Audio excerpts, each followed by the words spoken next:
Have you ever heard of a war that technically never ended? Not a war that raged on for decades with armies clashing every year, but a war so short it lasted less than an hour, and yet, on paper, it is still not finished. It sounds impossible, doesn't it?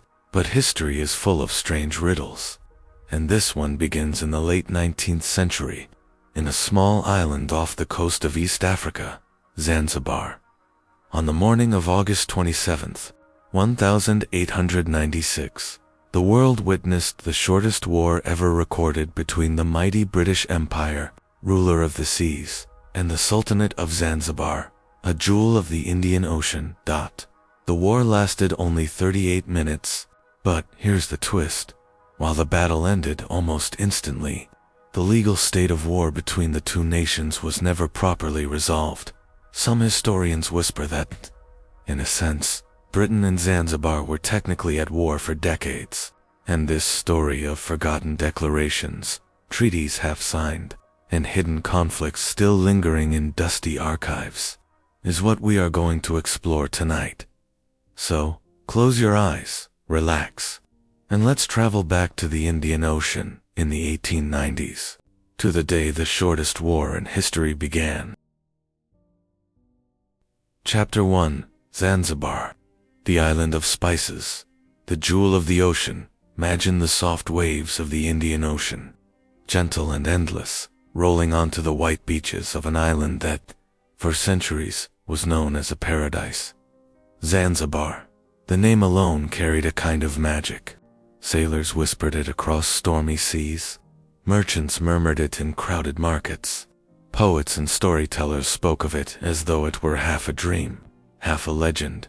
Zanzibar. The very syllables shimmered with mystery, evoking visions of distant harbors heavy with spice, of streets perfumed with cinnamon and clove, of palaces gleaming white against the blue of the ocean. Long before maps were drawn with precision, Zanzibar existed as an idea. A word passed from caravan to caravan, from dhow to dhow, a promise of riches, a warning of danger, a place of wonder. Some imagined it as a paradise of gold and ivory. Others saw it as a land of shadows, where slavery and intrigue thrived. To all, it was a name that stirred curiosity. Even before you set eyes on it, Zanzibar announced itself. The scent of cloves carried across the water, borne on the wind. Sailors wrote that they could smell Zanzibar long before they saw it. The island seemed to breathe spice, as though its very soil were soaked in perfume. By the 19th century, this fragrance was overwhelming. Every alley, every courtyard, every rooftop of Stone Town was drenched in the aroma of cloves drying in the sun. Cinnamon bark crackled in piles, nutmeg seeds glistened like dark jewels, and cardamom pods gave off their sharp citrusy temps. It was the smell not only of flavor, but of empire. Walking through Stone Town, step with me now into Stone Town. The city hums with life, its pulse carried in the shuffle of footsteps, the clatter of hooves, the cries of merchants, the laughter of children. The streets are narrow, winding between houses built of coral stone. They are so tight that in places, balconies from opposite sides nearly touch, casting long strips of shadow. Above you, wooden shutters hang open, painted in fading hues of turquoise, ochre, and green. Laundry flaps in the breeze like banners, and cats slip silently through the alleys, pausing to watch you with amber eyes. The doors are works of art, tall, massive slabs of teak imported from India, carved with swirling patterns, studied with brass knobs. No two doors are alike, each one a proclamation of status, wealth, and identity. Some are decorated with verses from the Quran, others with geometric designs or floral motifs. They are more than doors, they are signatures. The air in the market is thick with spice. Cloves, still green and sticky from harvest, are spread on mats to dry in the sun. Cinnamon bark curls in neat bundles. Nutmeg is cracked open to reveal its glossy brown seeds. Ginger, turmeric, pepper all lie piled high in baskets, their scents mixing into a symphony. Merchants shout their prices in Swahili, Arabic, Hindi. The cacophony rises and falls, a rhythm of negotiation. A man from Gujarat unrolls silks dyed crimson and gold. A Somali caravan leader haggles over tusks of ivory. A woman with henna-stained hands offers dates so sweet they stick to your teeth. Children dash between the stalls, laughing, carrying baskets of fruit, or chasing each other with endless energy. Women in kangas stride gracefully, balancing water jars, firewood, or fruit upon their heads. Each kanga is different, its design telling a story, its colors dazzling in the sunlight. In shaded corners, men sip thick coffee flavored with ginger and cardamom. They speak in low tones of politics, of trade, of rumors drifting in from the mainland. A storyteller gathers a crowd, his voice rising and falling with the cadence of Swahili poetry. His words are not merely spoken, they are sung, painted in the air with his gestures. Donkeys bray as they pull carts laden with firewood or sacks of cloves. Wheels groan on the stone streets, seabirds cry overhead. The city is alive, breathing with a rhythm as old as the ocean, and, above it all, 5 times a day, the call to prayer echoes from the minarets, rising above the noise like a reminder of order, of faith, of the divine. The dhows and the monsoon leave the market and follow the salty breeze toward the harbor. There, the sea stretches out, dotted with the sails of dhows. The dhow is the soul of the Indian Ocean, with its tall, triangular lateen sail stretched taut against the wind. It has carried traders, pilgrims, and explorers across thousands of miles. Its shape is simple, elegant, unchanged for centuries, designed to harness the rhythm of the monsoon winds. Those winds ruled life in Zanzibar. The northeast monsoon brought ships from Arabia and India. Their hulls were heavy with rice, horses, beads, silver, and textiles. The southwest monsoon carried them away again, laden with ivory, gold, slaves, and spices. The winds were so dependable, so steady, that they were like a calendar, marking the seasons. In the harbor, sailors unload cargo sacks of rice, dates, jars of oil, bars of silver. They sing as they work, voices rising in harmony, carrying tales of storms survived and seas crossed. The dhows creak against their ropes, their hulls scarred from voyages that spanned oceans. Children gather at the docks, their eyes wide, listening to sailors' stories of lands they cannot imagine. The harbor is not only a place of trade, it is a place of dreams. To watch the dhows is to imagine sailing away, to Arabia, to India, to lands beyond the horizon. For some, Zanzibar is home. For others, it is a passage, a stop in the endless dance of the monsoon winds. The Portuguese arrival, but not everyone came only to trade. Some came to conquer. In the 1500s, the Portuguese arrived. Their caravels, armed with cannons, appeared on the horizon. They raised their banners of red and gold, built forts of stone, and demanded tribute. They came not as partners in trade, but as masters. They brought muskets, missionaries, and the heavy hand of empire. For a time, they controlled Zanzibar harbors, dictating who could trade and at what price. They imposed their will with gunpowder and steel. But the Portuguese never truly ruled Zanzibar. They were tolerated, resisted, undermined. Their forts stood strong, but their control was like water held in cupped hands, always slipping through. After a century or two, their grip weakened. The people resisted. The traders found ways around their rules. In time, the Portuguese were driven out, their forts left to crumble. Their legacy remained in ruins, in half-forgotten stories, in names that lingered on maps. But Zanzibar never belonged to them. It belonged to the sea, to the winds, to the people who had sailed these waters long before Portugal dreamed of empire. The Omanis take power. It was the Omanis who truly shaped Zanzibar. From Muscat they came, bringing their traditions, their architecture, their order. They built palaces of coral stone, painted white, with verandas that looked out over the sea. They filled the city with mosques, their minarets rising slender and graceful. They brought poetry, music, and the rhythms of Arab life, but most of all, they brought cloves. The clove tree, imported from the East Indies, thrived in Zanzibar's soil plantations spread across the island, their groves heavy with buds. By the 19th century, Zanzibar was the world's largest producer of cloves. This wealth, however, was built on slavery. The plantations were worked by enslaved Africans, marched in chains from the interior. For them, Zanzibar was no paradise. It was a place of bondage, of suffering, of lives uprooted. The slave markets of Stone Town were infamous. In shaded courtyards, men, women, and children were inspected like cattle. Traders examined their teeth, tested their muscles, haggled over their price. Some were sent to plantations on the island. Others were shipped across the ocean, never to see their homes again. The wealth of the Sultanate, the perfume of cloves that drifted across the sea, was built on this human misery. To walk through the markets of Zanzibar was to walk through both beauty and cruelty, sweetness and sorrow.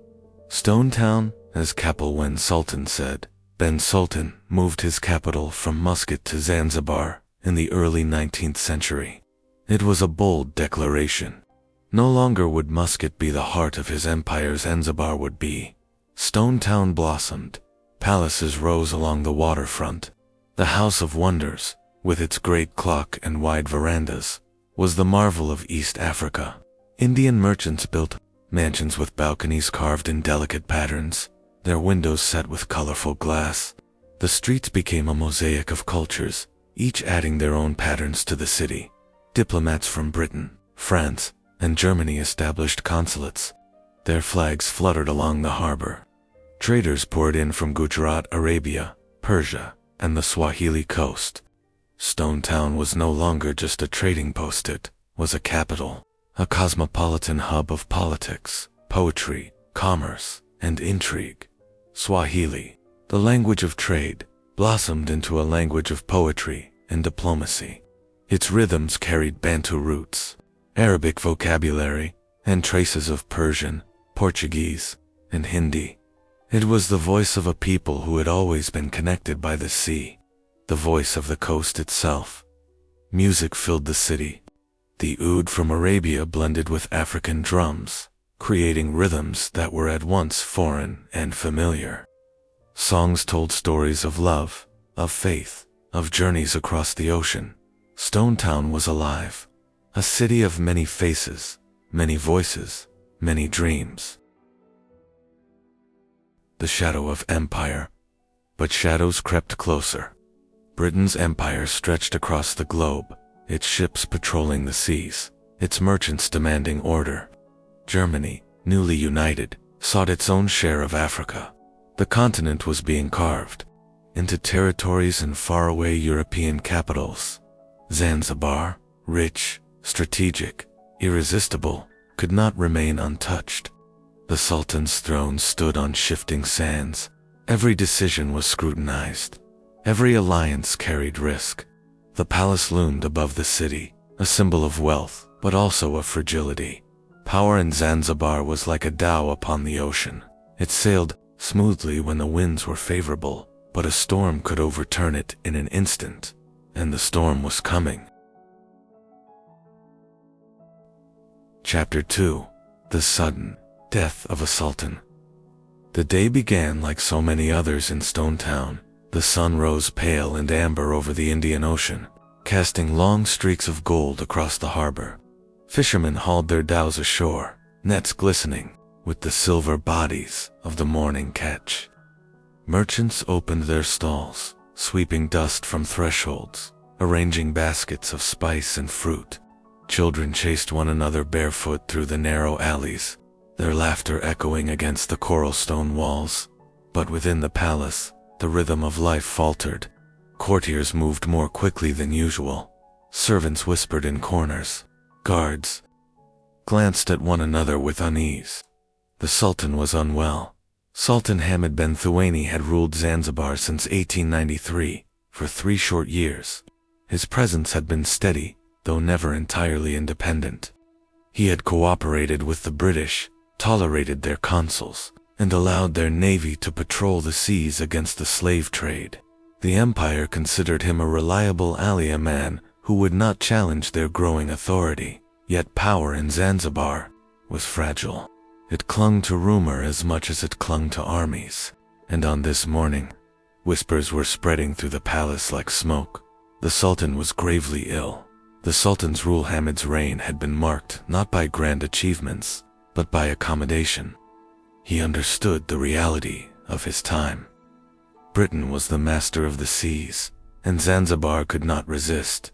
He gave them what they wanted: stability, compliance, the semblance of order. In return, they allowed him to rule, a king in name, a client in truth. Still, even a client king carried authority at home. His court listened when he spoke. His guards obeyed his commands. His word could decide the fate of merchants, servants, or rival nobles. In the markets of Stone Town, his presence was respected, if not always loved. He was, after all, the Sultan, but Hamid's rule was not without shadows. His court simmered with intrigue. Cousins and rivals eyed the throne, among them Khalid bin Barghash, a young and ambitious prince, carried himself with the restless energy of someone who believed destiny was his to claim. The sudden illness on the morning of August 25, 1896, Hamid was said to have risen feeling weak. Servants reported that his breath was shallow, his skin pale. Some accounts suggest he clutched his stomach, groaning in pain. Others describe him collapsing quietly in his chamber, the sound of a cup falling to the floor marking the moment. Within hours, the palace confirmed the news. Sultan Hamid was dead. But was it illness? Or was it something darker? Rumors took root immediately. Some said he had been poisoned. The whispers spread from courtyard to marketplace, from dock to consulate. Poison was not uncommon in palace politics.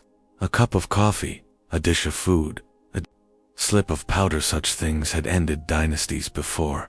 No one could prove it, but suspicion lingered.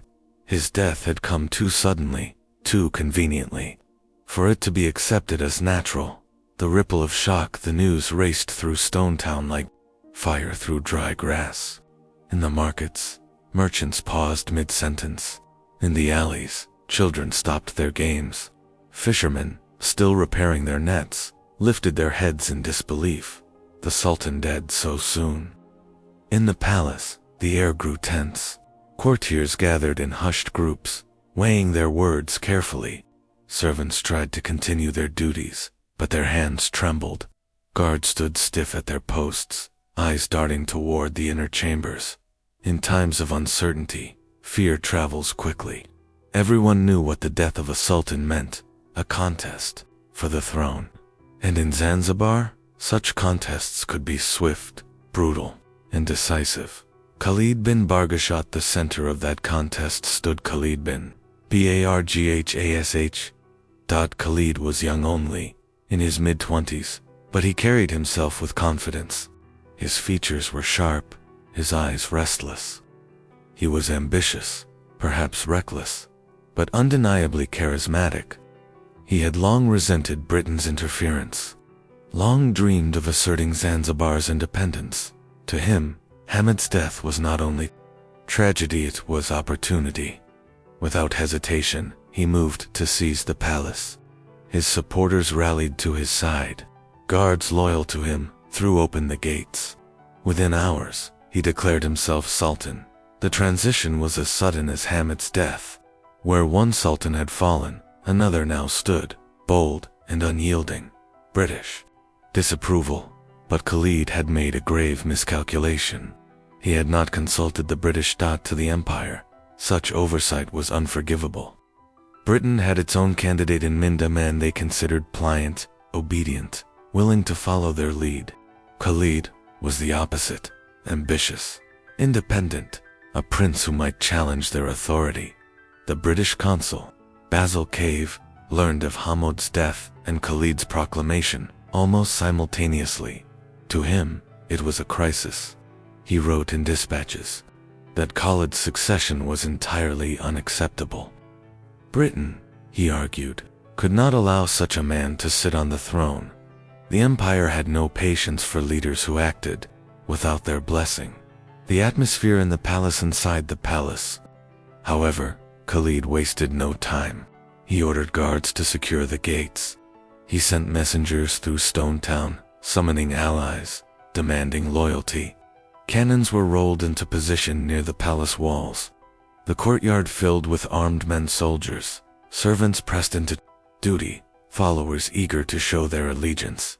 The palace, usually a place of ceremony, now looked like a fortress. The smell of gunpowder mixed with the scent of spice drifting from the markets.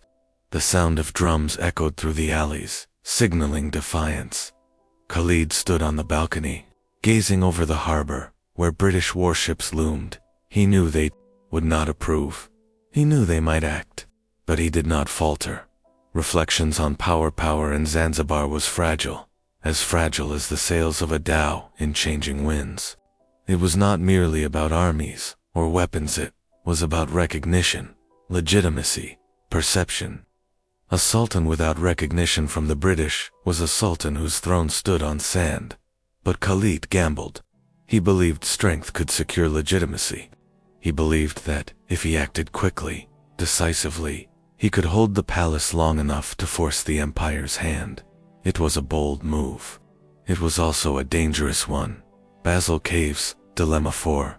Basil Cave, the British consul. The hours after his death were filled with urgency. He sent messages to British warships anchored in the harbor. He summoned reinforcements, gathered marines, prepared for confrontation. Cave understood the stakes. To allow Khalid to remain was to show weakness. To challenge him risked war. Yet, to Britain, there was little difference. A war, if it came, would be short. The empire was confident in its power, but Cave also knew that wars, however brief, left consequences. Blood in the streets, smoke over the palace, whispers of defiance that could not be erased. A city holds its breath in Stone Town.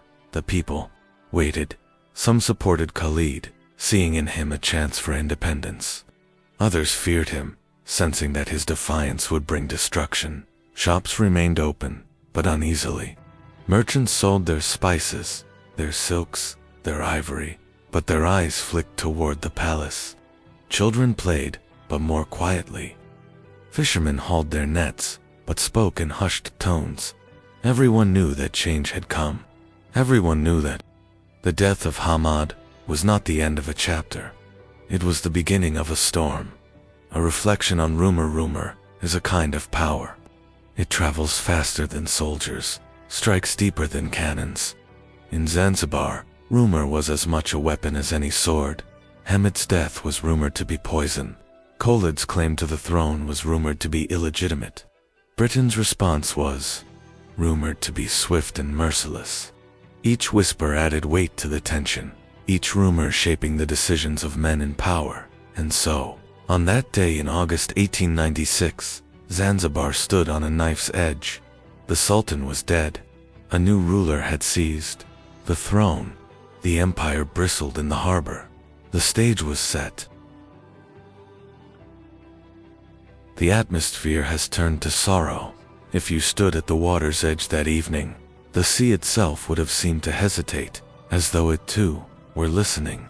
The waves rolled in with their usual rhythm, but each crash upon the sand sounded heavier, slower, more deliberate, as if the ocean knew it was about to bear witness to history.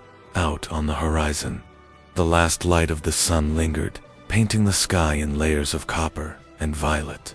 Clouds moved slowly, their shapes stretched, like sails pulled thin by the wind. The water reflected those colors, a restless mirror broken into fragments by the tide. To the east, lanterns glimmered aboard British warships anchored in the harbor, each point of light steady and sharp, like watchful eyes refusing to blink. Closer to shore, the palace rose white against the darkening sky. Its lamps burned brighter than usual, their glow spilling onto the sea in trembling golden streaks. From a distance, it looked almost peaceful, almost serene, but the air carried a different truth. The scent of clove drifted from drying yards, sharp and sweet, but mingled with it was something new, gunpowder, a bitter note, acrid and unmistakable, threading itself into the evening breeze. The sounds told their own story. From within the palace walls came the thud of drums, steady and unyielding, their rhythm cutting across the alleys of Stone Town. Each beat seemed to ask a question: who truly rules here? Each echo seemed to answer, tomorrow we will know. The clatter of weapons, rifles being loaded, cannons rolled into positions, sometimes broke the rhythm. A reminder that these drums were not for celebration, but for defiance. If you turned from the palace toward the city, you might have seen Stone Town holding its breath. Shopkeepers drew shutters over their stalls earlier than usual. Families gathered indoors, whispering around oil lamps, their voices low, their ears tuned to the distant thunder of preparations. Cats slipped quietly through the alley's noses, twitching at the strange mingling of spice and smoke. Even the children, usually loud and unstoppable, played in hushed tones, glancing nervously toward the glow of the palace. And yet, beneath the tension, there was beauty. The stars began to emerge, pale at first, then brighter, piercing the darkening sky. Fishermen, unwilling to risk the harbor, sat by their boats and stared at the water, their nets coiled beside them. The tide whispered against the hulls, a sound as old as the island itself, a rhythm untouched by the politics of men. Standing there, with the salt breeze on your face and the glow of the palace before you, you might have felt the strange weight of waiting. History itself seemed to be leaning forward, listening to the drums, watching the lanterns, smelling the mingled perfume of spice and smoke. The island was poised between two breaths, one of memory, one of violence. The lamps in the palace flickered, the lanterns on the warships did not, and somewhere in that uneasy balance, you might have sensed what was to come. The briefest of wars, a storm compressed into minutes, but a storm that would echo for decades. Chapter 3. The Palace Prepares for War. The refusal. Khalid bin Barghash sat in the palace chamber. The message from the British consul spread before him like an accusation. The words were written with the calm authority of empire, the kind of letter that expected obedience, not debate. It was not an invitation, not a suggestion. It was a command. Vacate the palace, step down, surrender the throne. The courtiers around him shifted uneasily. Some urged caution. They whispered of Britain's power, of its fleets that patrolled the seas, of its cannons that had thundered across continents. They reminded him of what had happened to rulers elsewhere in Africa who had dared to resist. Their voices were low, careful, as though speaking too loudly might summon the very guns they feared. But Khalid's jaw tightened as he read the letter again. His hands trembled not with fear, but with anger. Each word cut into him, each phrase an insult to his dignity. To surrender now was to admit that the Sultanate was not his to inherit, but Britain's to bestow. He was no puppet. He was no servant waiting to be chosen. He was the Sultan. He rose from his seat, the silk of his robe rustling in the tense silence. No, he said simply. The word hung in the air like a blade. It was soft, but absolute. Around him, the chamber fell still. Servants froze, courtiers lowered their eyes. Outside, the faint sound of drums carried through the night, their rhythm steady, unyielding, as if echoing his decision. The refusal was not only a rejection of a letter, it was a rejection of an empire's authority. It was an act of defiance, small in form, but vast in consequence. By saying no, Khalid had crossed a threshold from which there was no return. Some of his advisors begged him to reconsider. They pointed to the horizon, where British warships already loomed, their silhouettes dark against the sea.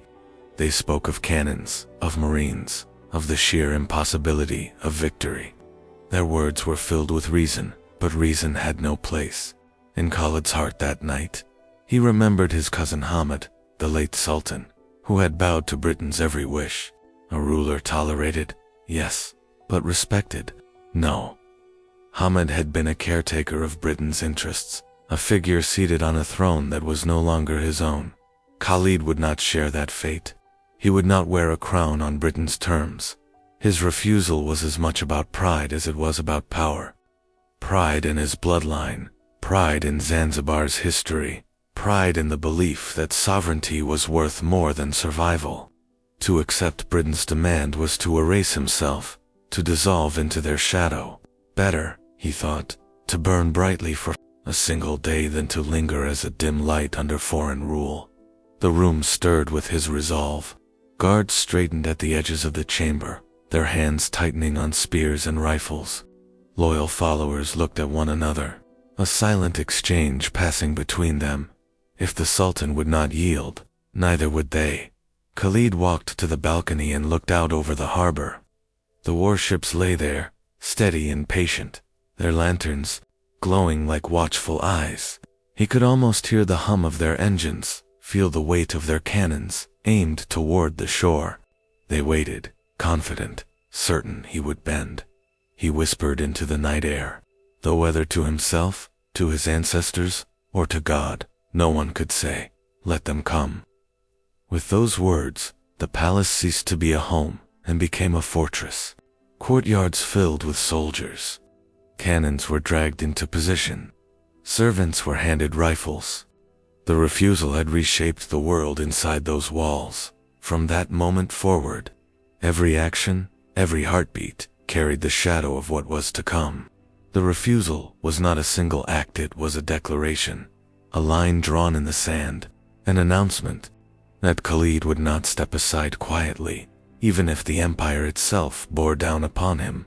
And so, with a single word, Zanzibar's fate shifted. No had become a drumbeat, echoing in the palace halls, reverberating across the harbor, carried into the streets of Stone Town. It was both courage and folly, both pride and doom. History often remembers battles for their noise, their fire, their destruction. But sometimes, history begins with silence, broken by one small word. On that night, in August 1896, the word was spoken, and the storm began to gather. The cannons. Khalid knew that rifles alone would never hold the palace. Muskets and rifles could be deadly, yes, but against warships of iron, against cannons that could thunder from across the harbor, they were pebbles against a storm. He needed something more, something heavier, louder, something that could project the illusion of equal strength. And so, he ordered the cannons to be brought out. The palace, once a place of elegance and ceremony, shook with the groan of iron wheels dragged across its courtyards. Servants and soldiers strained at thick ropes, shoulders bent, muscles trembling as they heaved the weapons into position. The sound was harsh, a grinding cry of metal against stone. Dust rose from the flagstones as the wheels scraped forward. Each foot of progress seemed to echo across the palace walls, a laborious march of defiance. These cannons were old relics of earlier years, perhaps of earlier rulers who had long since been forgotten. Their barrels were scarred by rust, their iron darkened by time, their wooden carriages chipped and splintered. Some wheels wobbled on their axles, threatening to collapse under their own weight. They were not the shining weapons of a modern army. They were ghosts of Zanzibar's past, called once more to duty. Yet to Khalid, they were not mere tools of war. They were symbols. They were his answer to Britain's overwhelming might. Every cannon dragged into position was like a word in a declaration. I will not yield. The very sight of them at the palace gates proclaimed that he was ready to defend his throne with fire and iron, however old, however fragile, at the gates. Near the sea-facing walls, the cannons were positioned, their muzzles pointed outward, black mouths gaping toward the harbor. They stood mute, silent for now, but promising thunder. Even in their stillness, they spoke. To the citizens of Stonetown who caught glimpses of them from the streets, they were a message. The palace was armed, the Sultan was ready, and resistance was more than a rumor. But weapons are only as strong as the hands that wield them. The men tasked with manning these cannons were not trained artillerymen. Many were servants only yesterday, their skills more suited to carrying trays or sweeping floors than ramming powder down a barrel. Others were farmers who had been summoned in haste, hands rough from soil but clumsy with shot and fuse. They fumbled with powder, misjudged the weight of cannonballs, struggled to lift tools that were heavier than their expectations. Their eyes betrayed their uncertainty, glancing toward the harbor where real warships floating fortresses. In silence, still, they obeyed. They practiced loading, practiced aiming, their movements awkward but determined. The smell of gunpowder clung to their hands, acrid and sharp, mixing with sweat and dust. Each misstep was corrected with nervous laughter or a barked order. Fear lingered, but so too did a strange pride that they stood on the walls, pride that they were part of something larger than themselves. From his balcony, Khalid watched the labor unfold. He saw the ropes cutting into men's palms, the sweat running down their faces, the grimaces of effort as iron monsters were coaxed into place. Each cannon that thudded into its final position seemed to steady his resolve. It was as if every groan of iron, every scrape of wheel against stone, hammered his defiance deeper into his heart. He knew, of course, that the British guns were larger, more modern, more precise. He had heard stories of their warships, of cannons that could reduce fortresses to rubble in minutes. He had seen the sleek lines of their ships, the endless discipline of their crews. He knew the truth. The palace cannons were more illusion than reality, more symbol than strategy. But sometimes, symbols matter more than strength. To Khalid, the cannons were not about matching firepower. They were about showing his people and himself that he would not simply bow to the empire. They were about standing on his own terms, however short the stand might be. The sun dipped lower, casting long shadows across the courtyard. The cannons, dark and heavy, gleamed faintly in the fading light. The men who manned them stood straighter, now less like servants and more like soldiers, even if their training was thin. In that moment, the palace was transformed. No longer a place of quiet courtyards and carved doors. It was a fortress bristling with iron mouths pointed toward the sea, and Khalid, watching from above, clung to the belief that defiance, however fragile, could outweigh firepower. That courage, however desperate, could still carry the weight of history. Life within the palace. Inside the palace, life was no longer what it had been. The rhythm of luxury, ceremony, and ritual had been broken. In its place came the jarring, urgent pulse of war. The great halls, once hung with carpets woven in Persia and lit by brass lanterns imported from India, were transformed almost overnight. Where there had been long tables laid with silver platters and bowls of fruit, there were now stacks of ammunition boxes, their wooden lids pried open to reveal cartridges wrapped in paper and lead balls shining faintly in the lamplight. Rifles, still smelling of oil, leaned against carved wooden pillars. Powder horns lay scattered where once incense burners had stood. Servants, who only days before had polished brass fixtures until they glowed, now hurried across courtyards with messages clutched in their hands. The rhythm of their footsteps had changed. They no longer moved with the quiet elegance of household duty, but with the nervous speed of men carrying words that might decide life or death. Even the smallest errand fetching water, delivering bread, checking on the gate seemed infused with urgency. In the kitchens, the change was no less dramatic. Where once cooks had prepared feasts of spiced rice, roasted lamb, and sweet halwa for dignitaries and foreign guests, now the fires burned for soldiers. Pots of simple rice and beans simmered, ladles scraped against iron cauldrons, and hurried. Hands filled wooden bowls, 4 lines of men who shuffled through. The smell of cloves and cinnamon was still there, drifting from the storerooms, but it mingled with the sharper scent of sweat, smoke, and gun oil. The air within the palace was restless. It seemed to vibrate, as though the walls themselves could feel the tension of what was coming. Men muttered prayers under their breath, fingers moving steadily across strings of prayer beads. Their lips whispered verses, seeking courage, seeking mercy, seeking the strength to stand against impossible odds. In other corners, knives were drawn against whetstones, the scraping sound shrill and steady, cutting through the low murmur of voices like a warning note. The young recruits, many barely older than boys, stood apart, pressed into corners or against walls, their eyes wide, but their jaws clenched in forced seriousness. Some looked at their rifles as though they were alien objects, unfamiliar tools suddenly thrust into their hands.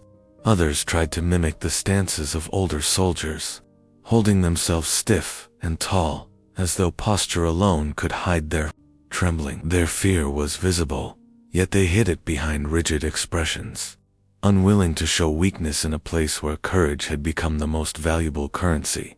And yet, alongside the fear, there was defiance, a spark of something harder, brighter, that flickered in their eyes.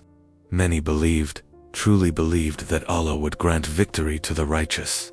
It was a conviction that steadied hands, even if briefly, and turned whispers into chants.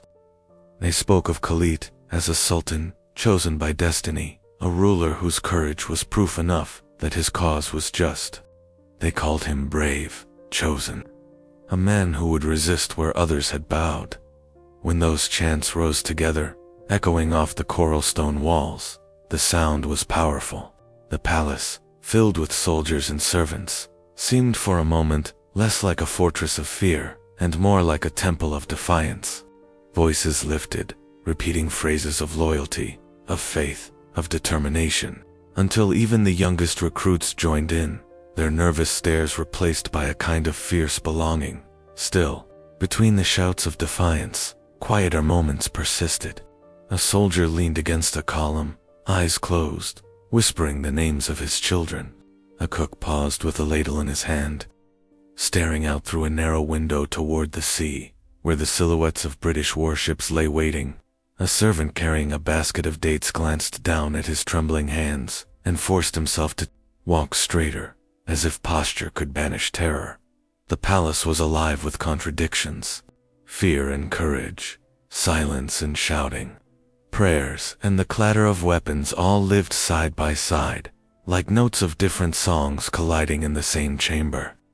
The smell of spice lingered, but it was wrapped now in gunpowder and sweat. The light of lanterns glowed, but their warmth fell across piles of cartridges and stacks of iron shot. To stand inside the palace on that night was to feel suspended between two worlds, one of elegance, memory, and tradition, the other of urgency, violence, and looming destruction. It was a palace turned into a garrison, a home turned into a battlefield, a symbol of pride transformed into a fortress of defiance. And above it all, in the rooms and verandas where he walked, Khalid carried himself with the steady presence of a man who knew he had crossed a line from which there was no return. His very refusal had reshaped the air, the walls, the lives within them. The palace now breathed, not with luxury, but with war.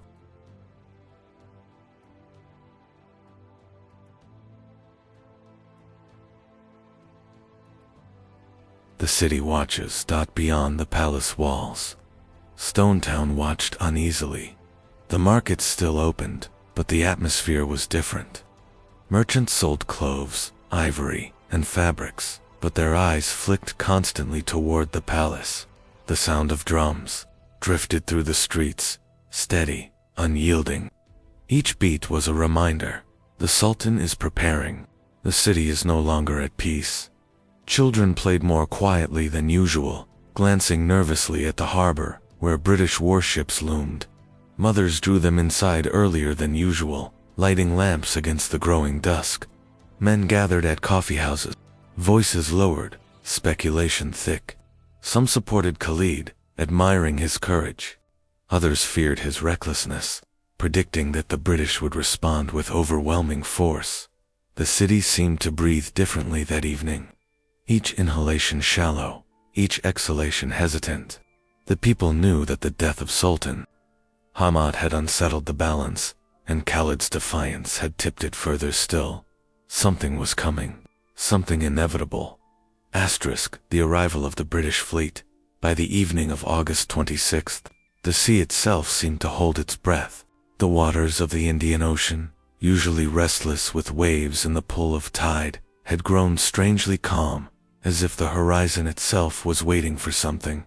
The air was heavy, the light fading into shades of copper and violet, the last warmth of the sun lingering over Stone Town like a farewell. Out of that dim haze came shapes on the horizon. At first, they were no more than shadows, dark smudges where sea met sky. But slowly, steadily, they grew clearer, larger, heavier. The outlines of warships, hulking and immense, crept into view.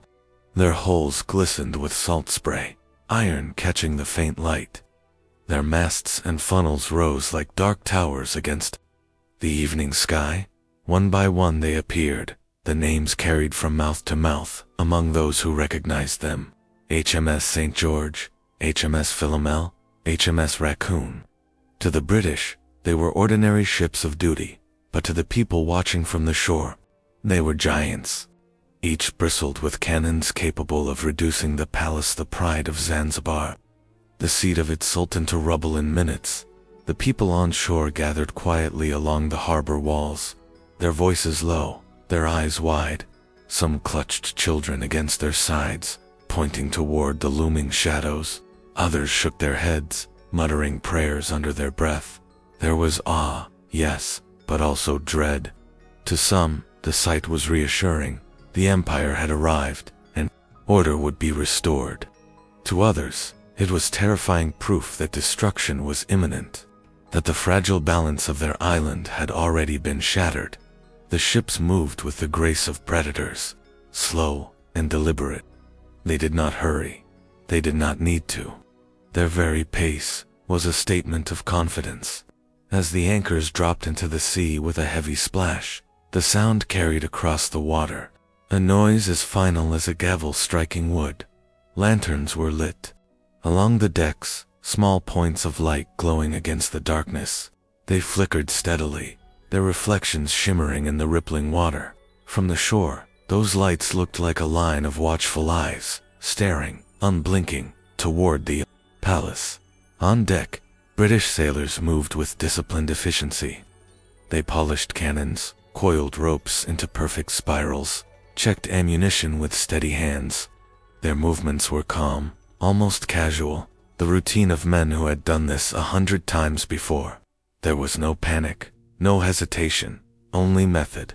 Each gesture was part of a machine, each man another cog turning without error.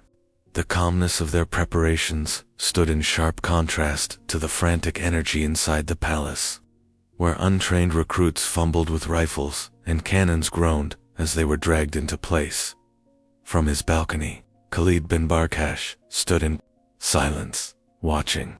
The evening air carried the faint creak of rigging, the bark of orders shouted across the decks, the metallic thud of cannons being readied. He could see the silhouettes of men moving against the lantern glow, shadows that seemed larger than life. He could feel, even from a distance, the weight of those ships, the certainty of their firepower. He knew their message: leave or be destroyed. The empire had spoken without words, its voice carried in the iron of its ships, in the gleam of its cannons, in the calm certainty of its crew. Yet he stood firm. His hands gripped the railing of the balcony, his knuckles pale, but his body unyielding. He would not step down, not tonight, not before the eyes of his people. The palace might fall, the cannons might roar, but surrender was not a word he would speak. And so, as darkness deepened over Stone Town, the harbor became a theater of silence and menace. The white palace glowing with lantern light, the British warships crouched offshore like patient predators, and between them, the city itself caught in the fragile stillness before the storm. Asterisk. Reflections on the brink. The harbor that evening was a stage, and both sides were actors in a play that could have only one ending. The palace, glowing with lanterns, seemed fragile but proud, a symbol of defiance. The warships, steady and silent, were symbols of inevitability. Between them stretched the darkening water, a mirror that reflected both courage and doom. The people of Stone Town stood in alleys and on rooftops, watching the standoff. Some prayed, some whispered, some simply stared. It was as though time itself had slowed, as though the island were caught in the long inhale before a storm. History often speaks of battles as sudden, explosive, chaotic, but just as important are the moments before the silence, the waiting, the tension that hums in the air. On that evening of August 26th, Zanzibar existed in that silence. The stage was set, the players were ready. The world held its breath. Chapter 4. The Ultimatum. The letter. The warning did not arrive as a shout or a cannon blast. It came as paper and ink at the British consulate, shutters half closed against the evening glare. Consul Basil Cave dictated the words with a precision that felt colder than any weapon. The letter was formal, stripped of ornament, built from the stiff timber of diplomatic language. His Highness Khalid bin Barghash must vacate the palace and renounce all claim to the throne by 9 o'clock in the morning. August 27, 1896. Failure to comply would be met, the letter continued, by forcible measures. A clerk sanded the ink and folded the page. A seal impressed red wax with the lion and unicorn. Outside, the air smelled of salt and clove. A rider mounted, took the envelope, and carried history in his satchel. In the corridors of power, time is counted in signatures and seals. On the streets, outside, it was counted by drums. The clock starts when the messenger reached the palace gate. Sentries admitted him into a courtyard now laced with ammunition crates and stacked rifles. The letter passed from hand to hand, each touch leaving an invisible fingerprint of worry. It reached Khalid in a lamplit chamber whose carved shutters stood ajar, the sea beyond breathing in long, even strokes. He read it once without moving. He read it again more slowly, as if tempo could alter meaning. Advisors hovered at the edge of the pool of lamplight, each rehearsing a different argument. Some urged negotiation, some delay, some prayer, some flight. The letter lay on the table. Between them simple, thin, and impossibly heavy. Khalid's refusal did not come as thunder. It arrived as a quiet, unbending no. The messenger left with no reply on paper, only the echo of a decision that would not be rescinded. From that moment, the hours themselves seemed to change texture, thickening around the palace like warm wax. The ultimatum had given them a shape, an evening, a night, and a morning, a descent of time through which everyone in Stone Town now moved together. Lanterns and drums as night fell. Lanterns bloomed along verandas, halos trembling in the breeze. Courtyards that had once hosted poetry and music now held squads drilling in soft-voiced cadence. Rifles knocked lightly against pillars. Powder horns were checked by touch more than sight. Servants turned runners carried curt messages between gates and galleries, their sandals whispering over coral stone floors. The drums began at the edge of hearings, low, deliberate, unornamented. They were not a festival pulse. They were a metronome, to keep courage from scattering. Their rhythm spread into the alleys, like a rumor given a body. Families listened around oil lamps and exchanged looks that said what no one wanted to speak. The scent of clove, so familiar it was almost a kind of memory mixed now with gun oil and lamp smoke. Even the palace parrots fell silent. On the ships offshore, the British ships held their places like punctuation marks too large to ignore. Lanterns on their yards and rails laid duplicate constellations on the water. The crews moved without hurry, Cannons were swabbed, breeches checked, cutlasses inspected more out of drill than necessity. Ammunition was counted in a low, unexcited voice. Orders passed along the decks with the dryness of routine. Land the Marines at first light, if required. Keep boats swung out and ready.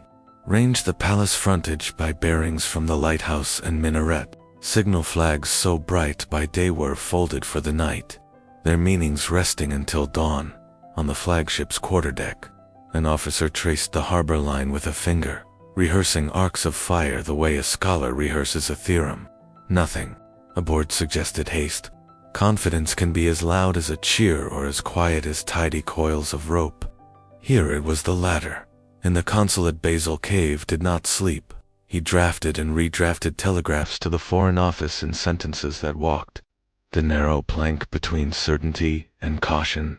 He recorded the hour the ultimatum had been served, the number of men estimated within the palace, the disposition of warships, the likelihood, in his judgment, of compliance. His handwriting stayed neat, even as the ink grew darker. Toward midnight, a small table held a cooled cup of tea and a map scored with pencil lines.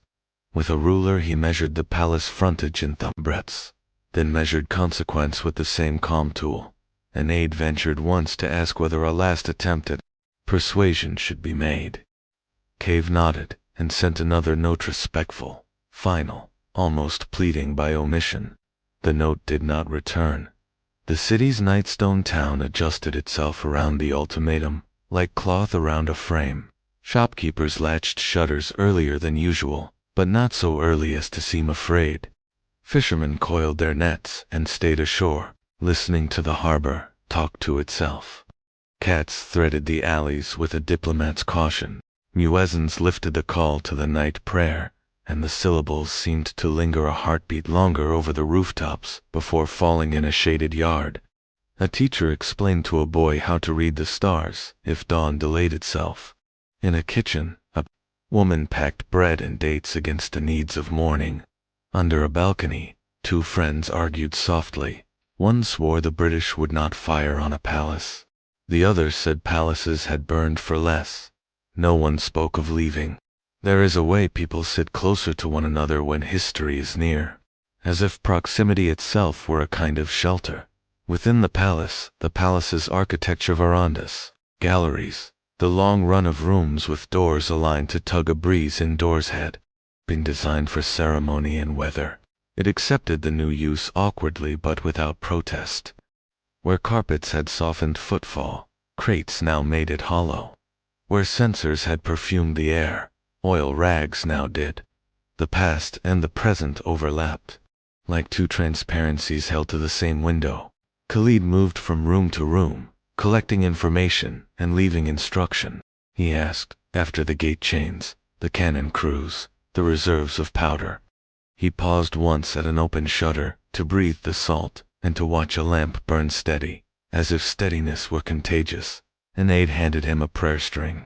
He wound it once around his palm and returned it with a nod. An old courtier who had known gentler processions, the perfume of ambassadors.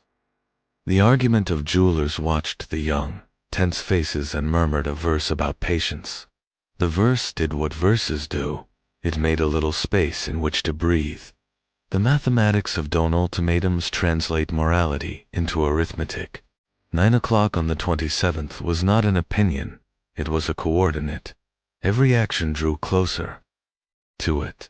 The turning of watch keys, the consumption of lamp oil, the rate at which a man's courage dries and must be refilled by chant or prayer.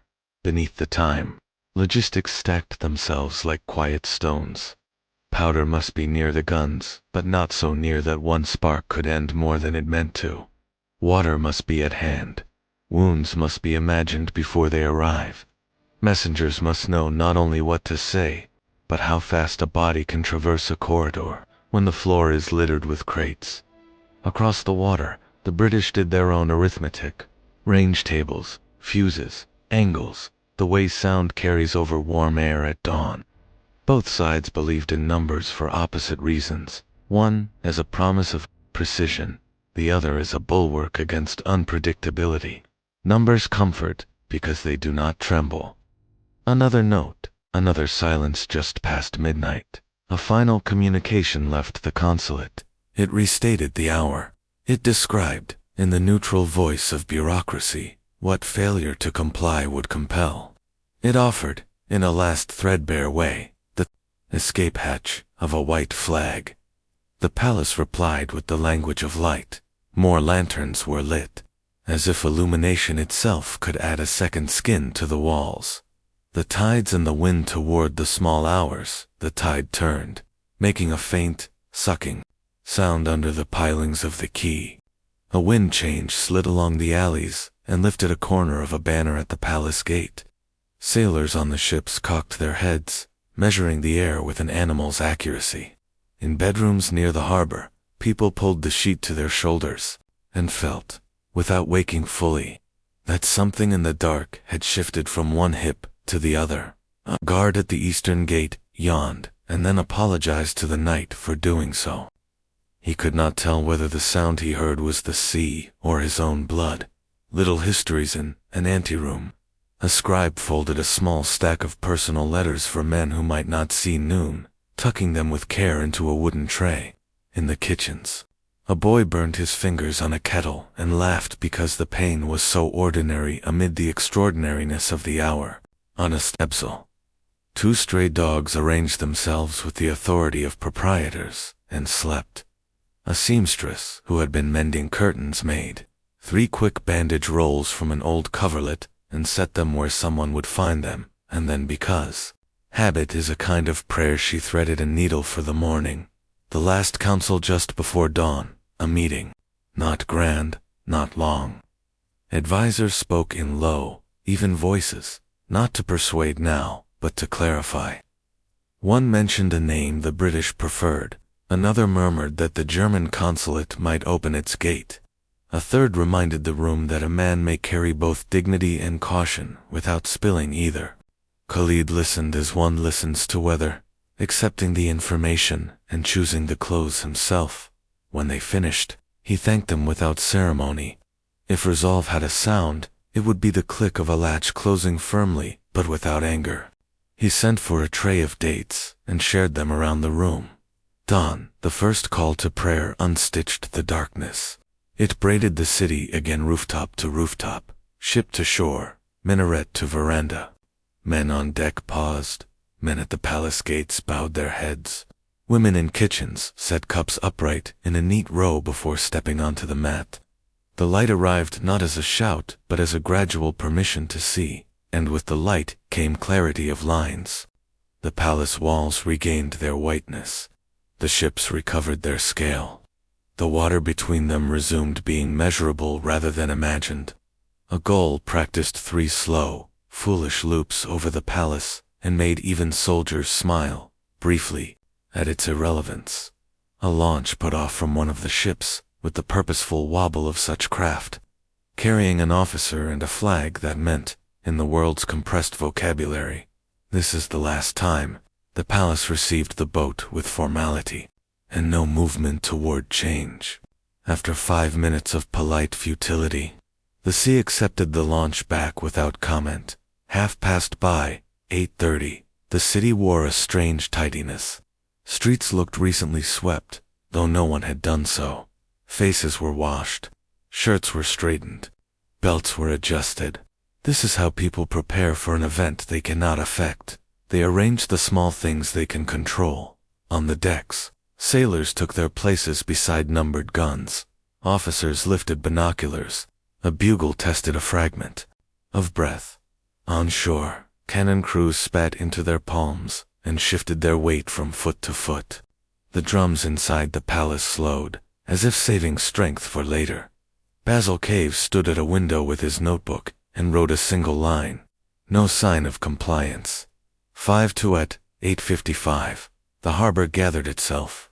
Conversation dwindled without being told to. A breeze pressed all flags in the same patient direction. Somewhere a kettle boiled dry. Somewhere a prayer reached the word Amen. A boy on a rooftop held his breath because the adult beside him did. The palace gates remained shut. The white flag that might have fluttered there like an escape did not exist in this world. Khalid placed his hand on the rail of the balcony and felt beneath his palm the ordinary roughness of paint. He looked, one last time, not at the ships, but at the city, its alleys, its minarets, its laundries like flags without nations.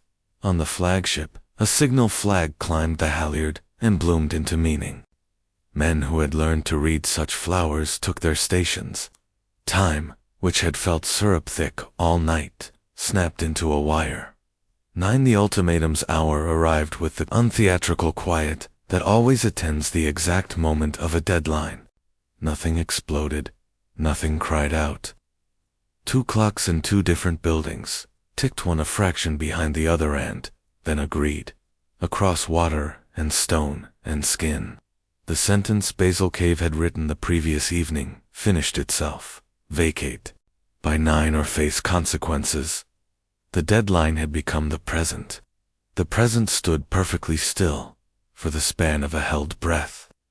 All of Stone Town existed in a single, crystalline second before noise, before smoke, before history struck its match. Chapter 5. The Shortest War Begins. The silence before at 8:55 a.m., the palace drums that had pounded through the night fell silent. The rhythm that had kept men's hearts steady, that had carried courage through the alleys of Stone Town, simply stopped. The absence was louder than any sound. The air itself seemed to hold its breath. Courtyards that had bustled with nervous movement now stood still. Soldiers shifted uneasily, fingers tightening on rifles. Servants, carrying water and ammunition, paused mid-step, as if awaiting a signal. Even the gulls, circling above the harbor, grew quiet, wheeling without their usual cries. From the decks of the British warships, sailors noticed the sudden stillness. "They've stopped," one remarked, his voice little more than a whisper. Officers nodded without comment. They knew what it meant. The end of preparation. The beginning of inevitability. The deadline at 9 a.m. sharp. The British deadline. Expired. No white flag rose over the palace. No messenger hurried across the square with terms of surrender. The gates remained shut. The cannons still. The silence unbroken. In the British consulate, Basil Cave checked his watch. He made a note in his ledger. 9 o'clock. No compliance.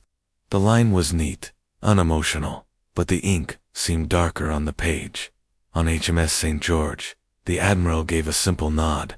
Orders rippled down the line like falling dominoes. Gun captains barked. Commands, crews heaved, ropes tightened, and the first cannons angled toward the palace. The war had not yet begun, but it was already too late to stop it. The first shot at 9:02 a.m. The harbor, which had been holding its breath for hours, finally exhaled with thunder. The order was given in a clipped voice aboard HMS St. George.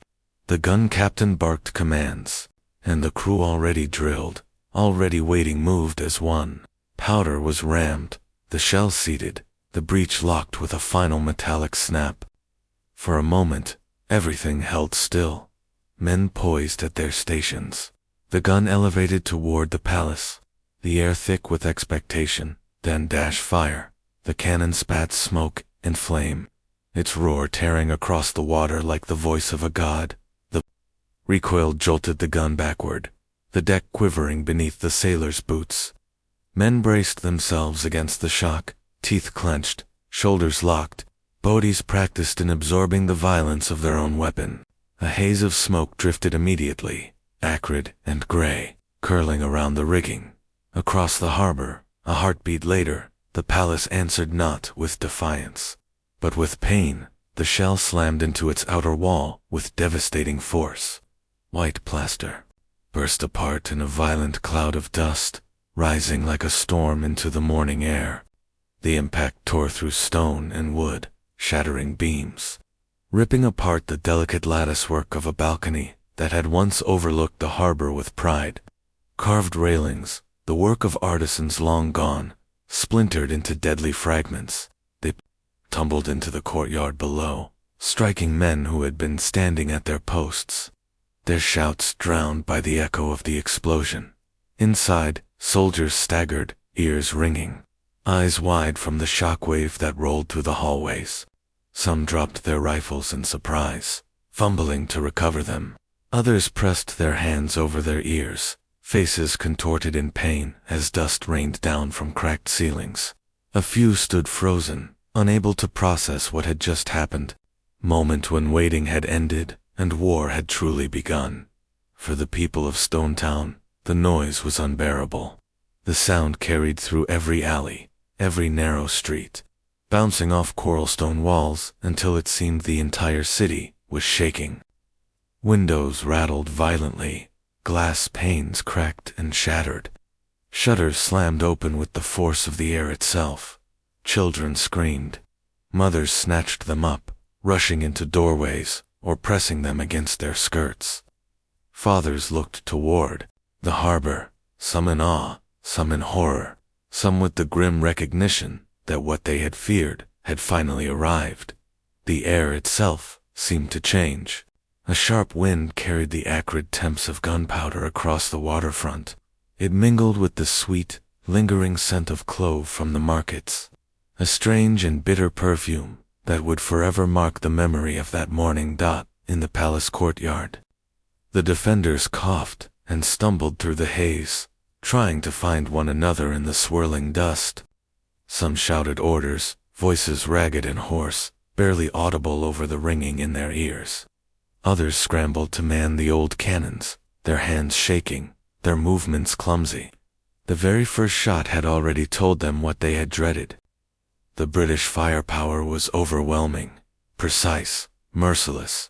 On shore, townspeople peered from rooftops and behind walls, their eyes wide. The flash from St. George's gun had been bright enough to sear itself into memory, a streak of fire that lit the morning like lightning. Some crossed themselves, some whispered prayers in Arabic, some simply stared in silence, their bodies rigid with fear. The first shot had been more than just the beginning of bombardment. It was the shattering of illusion, the illusion that the palace could stand unbroken, the illusion that Britain might hesitate, the illusion that resistance could hold. In that single thunderclap, Stone Town learned the true weight of defiance. And still, even as dust choked the courtyards and mothers clutched their children, even as the palace groaned under the wound torn into its side, the drums of war had begun their new rhythm, no longer pounded by hands on stretched hide, but by cannon fire echoing across the sea. The war had begun. The royal yacht, anchored near the palace, the Sultan's royal yacht, HHS Glasgow, tried to return fire. Its guns flashed, sending shells toward the enemy fleet. But the yacht was hopelessly outmatched. Within minutes, a shell from HMS St. George struck its hull. Smoke poured from the side. Sailors scrambled on deck. Ropes snapped like whips.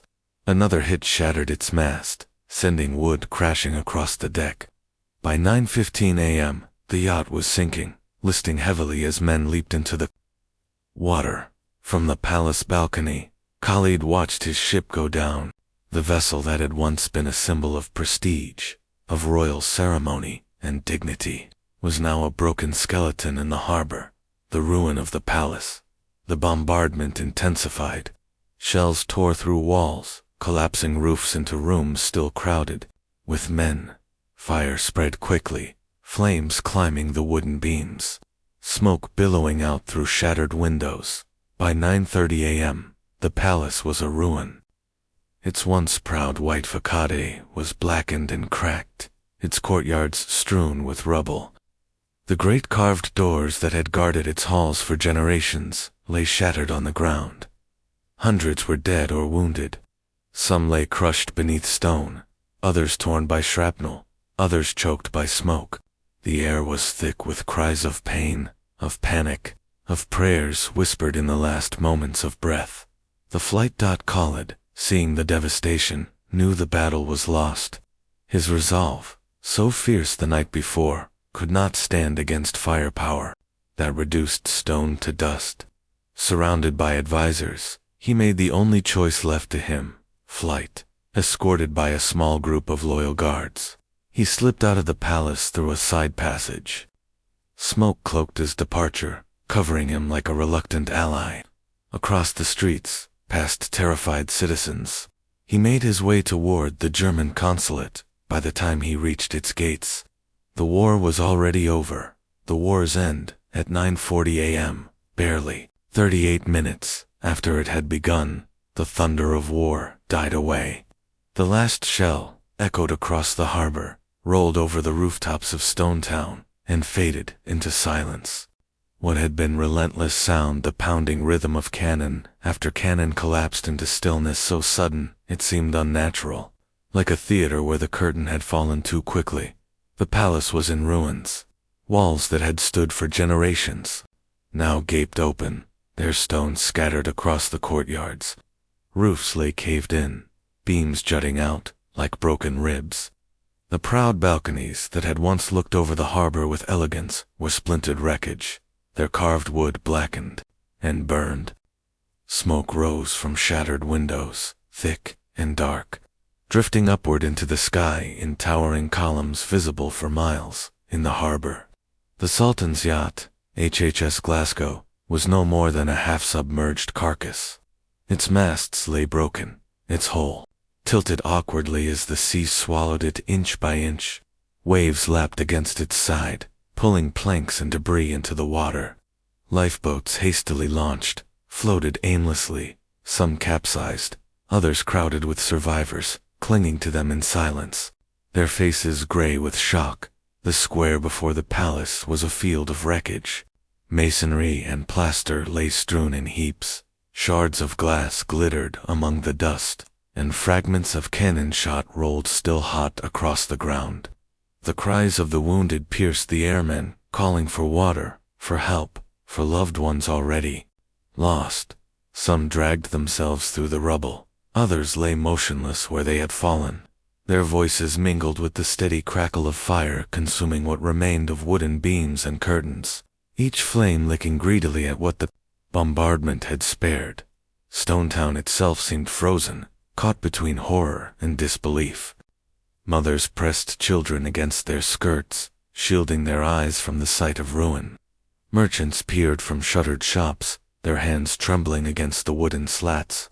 Fishermen along the docks stood with nets limp in their grasp, staring at the smoke curling into the sky. For many, it was still difficult to comprehend. The war had started and ended in the span of a morning prayer on the decks of the British warships. Discipline reigned. Sailors remained at their stations, guns run out, ropes coiled, waiting for the next order, yet none came.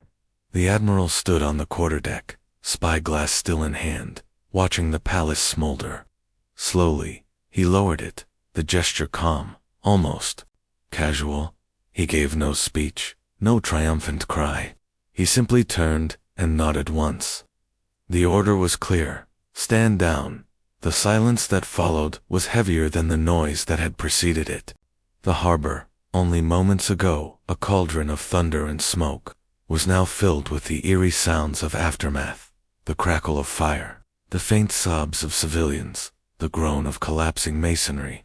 Even the sea seemed subdued, its waves lapping quietly as though unwilling to disturb the fragile stillness. Some sailors leaned on their guns, wiping sweat and powder from their brows. Others exchanged glances but said nothing. They had done their work, swift and precise. There was no celebration. For them, it was simply another operation, executed as ordered. Another victory written in the language of smoke and rubble. But for Zanzibar, it was more than an operation. It was a wound. The palace, once a symbol of authority and tradition, lay broken. The Sultan had fled. Hundreds were dead or wounded.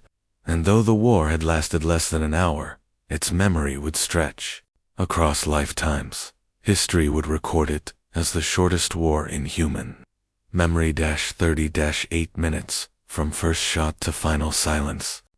Yet for those who lived it, for those who heard the thunder and breathed the smoke, It was an eternity of fear, of chaos, of fire raining down from the sea. The war was over.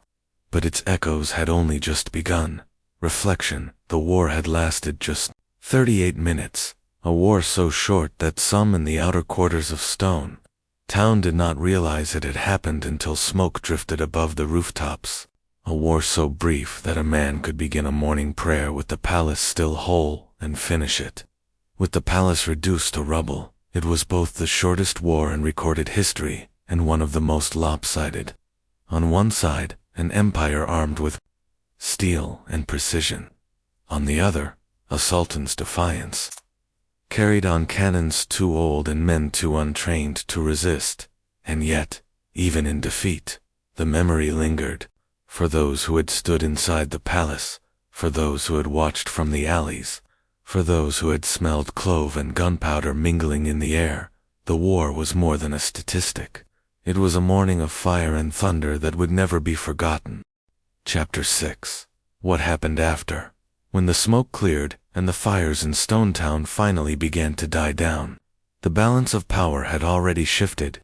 Khalid bin Barghash had fled into the safety of the German consulate, slipping through the alleys under the cover of confusion. His throne, claimed with such defiance less than 2 days earlier, was gone.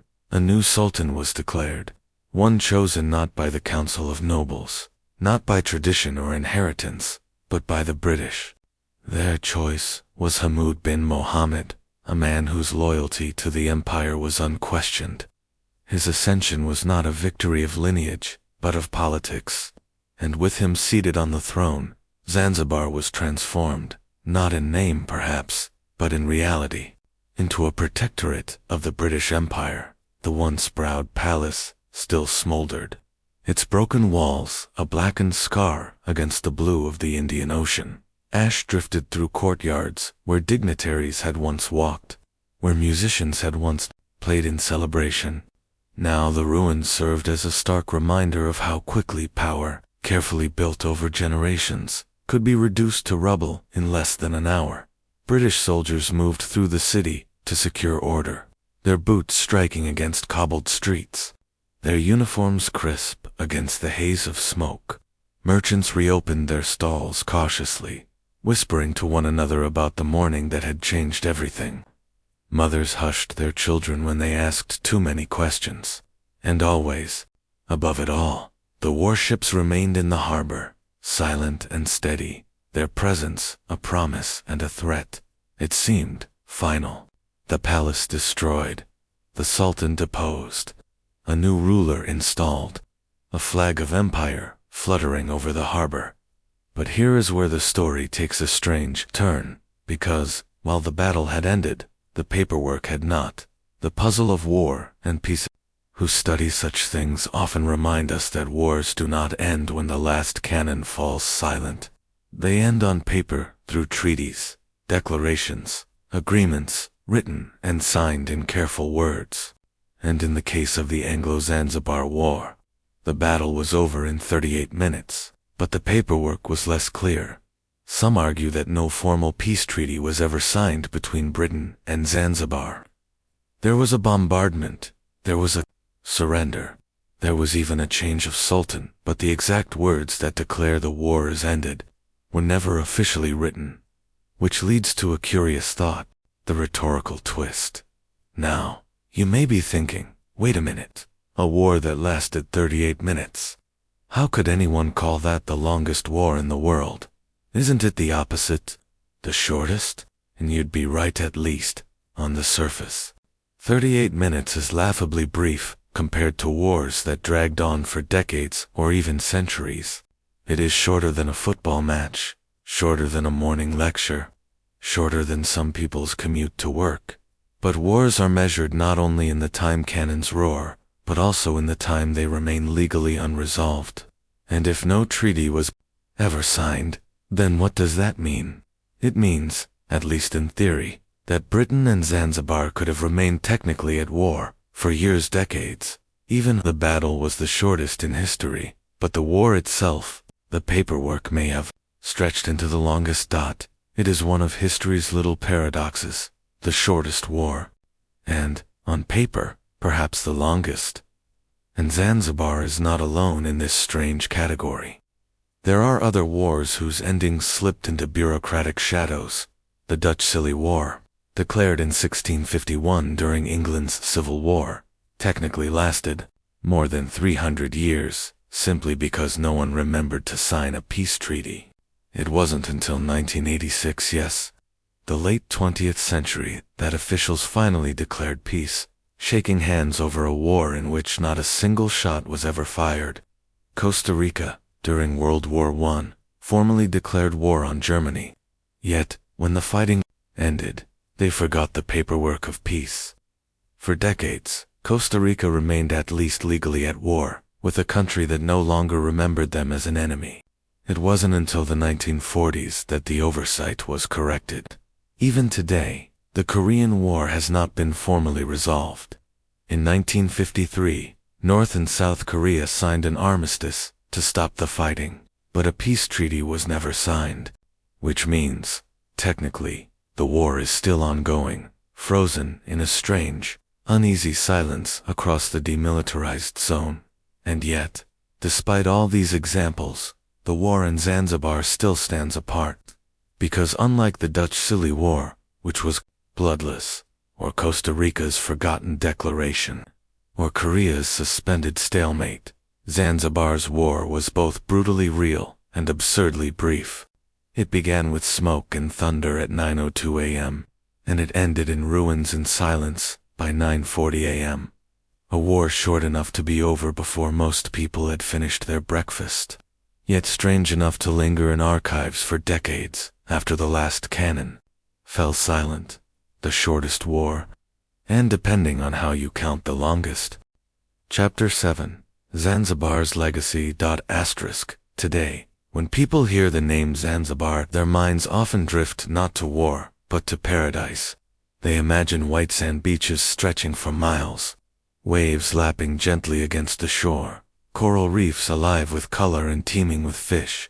They picture the scent of cloves, cinnamon, and nutmeg carried on the ocean breeze. For many travelers, Zanzibar is a dream, a jewel of the Indian Ocean, a place where the turquoise water seems almost unreal, and where time itself slows down.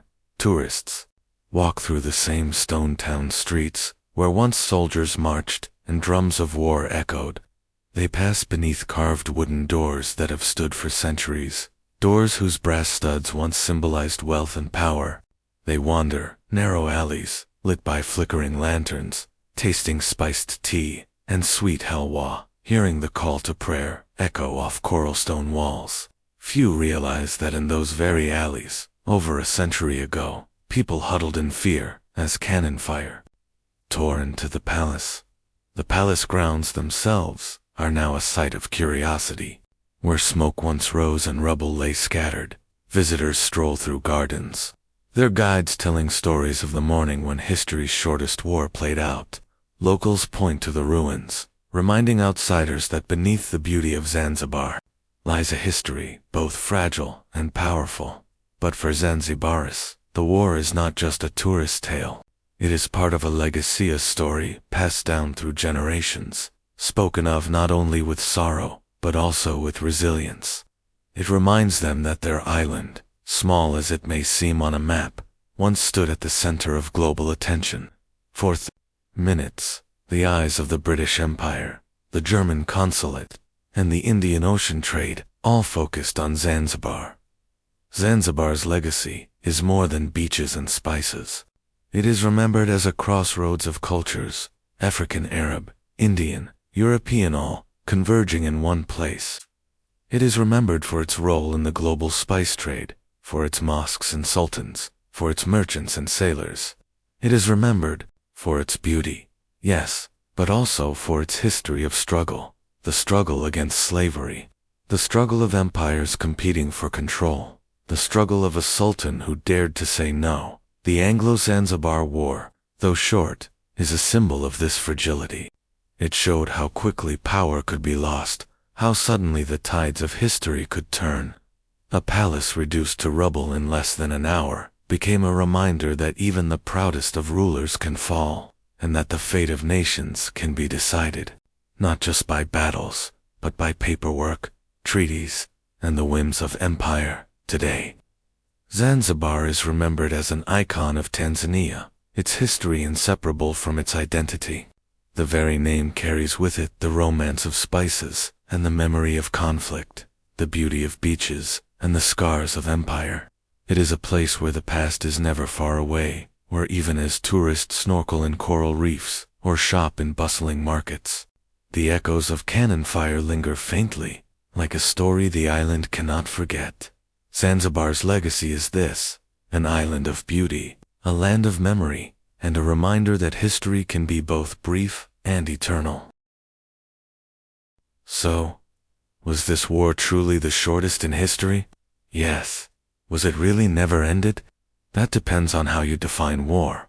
For the people who lived it, it was an unforgettable morning of fire, smoke, and fear. For historians, it is a curious reminder that history is not always neat. And for us, listening tonight, it is a story of how time itself can blur the line between endings and beginnings. And so, the war that lasted only 38 minutes might still echo on paper, hidden in forgotten treaties. History reminds us, not every ending is truly an end. If you enjoyed this journey through forgotten history, spread the word, share this story, and if you'd like more tales to fall asleep to, don't forget to subscribe and turn on notifications. Good night.